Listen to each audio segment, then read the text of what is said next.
आज हमारे साथ स्वामी उमाकांतानंद सरस्वती जी हैं और जहां कोरोना का दौर चल रहा है ऐसे में बस एक ही सहारा है धर्म अध्यात्म का। इन्हीं विषयों पर हम बात करेंगे स्वामी जी से। स्वामी जी नमस्कार, आपका पर्यावरण पोस्ट के ऑफिस में स्वागत है।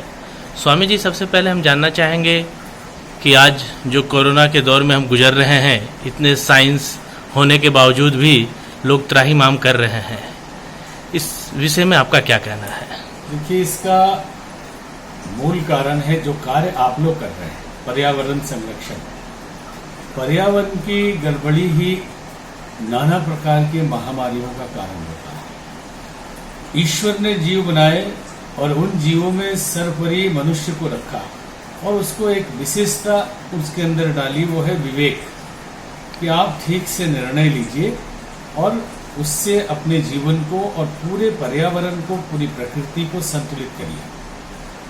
लेकिन मनुष्य हो गया दानव और जो उसका संरक्षक था उसका संरक्षण आज करना पड़ रहा है। जीव और मनुष्य का संरक्षण प्रकृति करती थी और प्रकृति के द्वारा पोषित होता था हमारा जीवन। लेकिन लकड़ी काट दी हमने, जंगल काट दिए, नदियों के बालू निकालकर, पहाड़ों के पत्थर तोड़कर, वायु प्रदूषण के द्वारा, ध्वनि प्रदूषण के द्वारा और नाना प्रकार के प्रदूषण के द्वारा पूरे प्रकृति को विकृत कर दिया। तो प्रकृति का संतुलन ईश्वर ने मनुष्य को भेजा था बनाने के लिए और आकर वही यहाँ पे भस्मासुर की तरह प्रयोग करने लगा, अपने लिए ही घातक हो गया।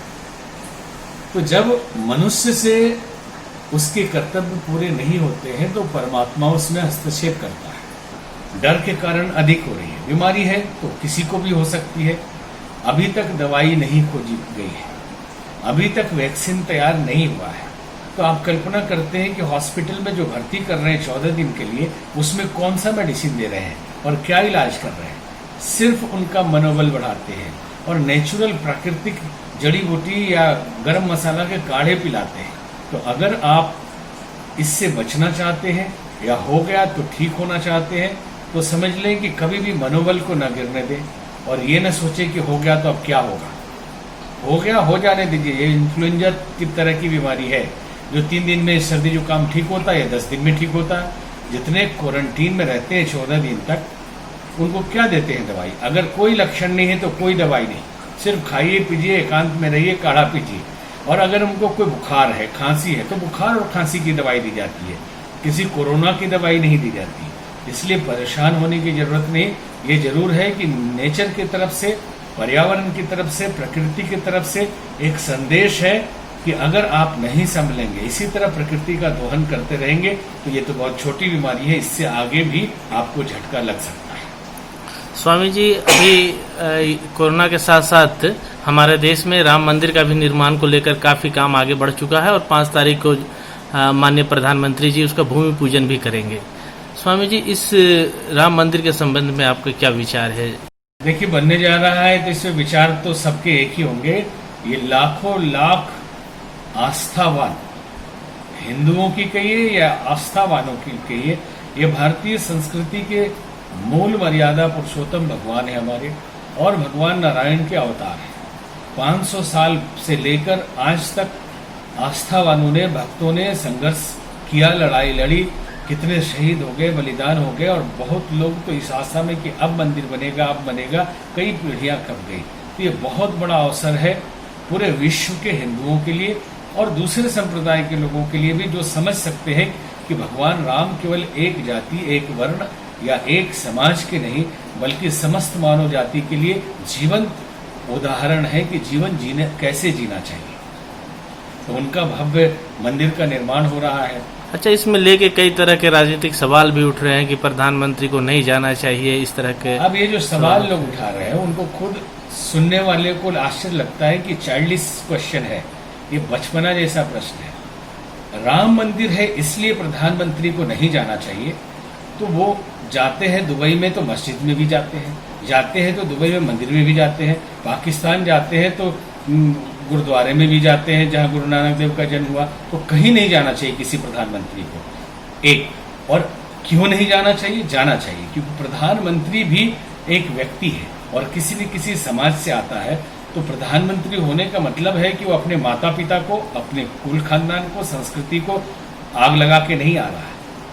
वो कार्य प्रधानमंत्री क्या करेगा? गोपनीयता की शपथ संविधान में लेता है और अपने मौलिक गुणों को भी बरकरार रखता है। ऐसा नहीं कि उसमें लिखा है संविधान में कहीं भी कि जैसे आप प्रधानमंत्री या राष्ट्रपति होंगे आप अपनी जाति खत्म कर लेंगे, आप अपना विचारधारा, जो मौलिक धार्मिक विचारधारा है आस्था की, उसको भी खत्म कर लेंगे। ऐसा तो कहीं नहीं है। तो अगर नहीं जाना चाहिए तो कहीं नहीं जाना चाहिए कभी भी, किसी भी प्रधानमंत्री को या किसी भी राष्ट्रपति को। तो इतिहास में आप इस 70 सालों में देखेंगे तो बहुत राष्ट्रपति, बहुत प्रधानमंत्री, इसमें इफ्तार पार्टी में भी जाने वाले राष्ट्रपति हुए हैं, फिर तो किसी ने प्रश्न नहीं उठाया। बहुत प्रधानमंत्री मंदिरों में भी गए हैं, बहुत प्रधानमंत्री गुरुद्वारों में भी जाते रहे, और ज्ञानी जैल सिंह जैसे राष्ट्रपति क्या गुरुद्वारे में नहीं जाते थे? प्रथम राष्ट्रपति डॉक्टर राजेंद्र प्रसाद सोमनाथ के निर्माण में गए, तो वो संविधान का उल्लंघन था, कहाँ था? और दूसरा तथाकथित ये जो सूडो सेकुलरिज्म है कि अगर क्रिश्चियनिटी के लिए कुछ हो रहा है तो सब ठीक है, इस्लाम के लिए कुछ हो रहा है तो सब ठीक है, जैसे हिंदू आया तो बस ये सांप्रदायिक हो गया। अरे भाई, जब करना है तो सबके लिए करिए, नहीं तो सबको बराबर रखिए। ये जो भ्रम पाला गया है, तो इस भ्रम से निकलने की जरूरत है। हम नहीं कहते, हम तो कहते हैं कि सभी विचारधारा, सभी समुदायों के आस्था को हम सम्मान दें, लेकिन सबको सब सम्मान दें। ऐसा ना हो कि इसमें पार्शियलिटी हो, एक तरफा देखा जाए कि नहीं उनका है तो चलता है, और जैसे हिंदू आया तो वो भगवा हो जाता है।